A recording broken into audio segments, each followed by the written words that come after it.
An order block is a specific area on a chart where massive, institutional buy or sell orders were previously executed by smart money, the large banks and financial institutions that actually move the markets.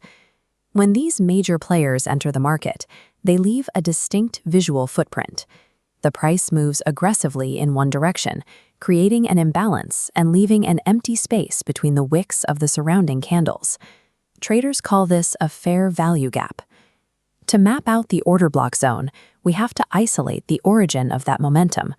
We mark the specific candle immediately preceding the gap, as this is where the institutional selling decision was likely made. But here is the problem. If you look at any standard price trend, you will see dozens of these zones scattered across the screen. Treating every single one of these blocks as a valid entry point is a quick way to deplete a trading account. Survival in the market requires a diagnostic filter. By reviewing the results of more than 100 backtested trades, we can establish specific rules to separate high-quality institutional signals from retail noise. The first layer is market direction. In this downward price channel, any bullish order blocks fighting the overall trend are immediately discarded. The second layer is freshness.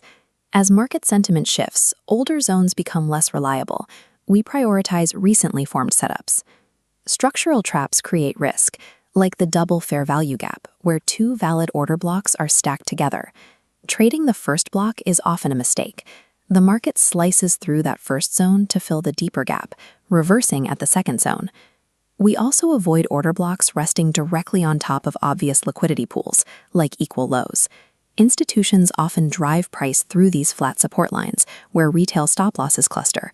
Once those stops are triggered, the price finally reverses and launches into the intended trend. An order block is useless if the surrounding market structure dictates that price needs to move through it to reach a deeper target. This brings us to the highest probability setup. The market sweeps a liquidity pool, violently reverses to create a new order block, and then pulls back into that zone. Once institutions have hunted that liquidity, the market is primed for an unobstructed move. Analysis tells you where to look, but execution requires timing. These setups perform best during peak midweek session London and New York overlaps when trading volume is at its highest. Trading off-hours or low liquidity pairs creates wider spreads, meaning your entry order might be missed even if your analysis is correct. For a final safeguard, we use lower timeframe confirmation. We zoom in to watch the internal price action for rejection.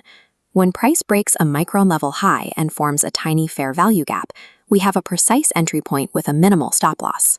High timeframe analysis identifies the zone, but lower timeframe discipline is what protects your capital from unnecessary losses. Returning to our initial chaotic chart, we can now apply all 5 filters to clear the noise. We're left with a single setup that meets every structural and timing requirement.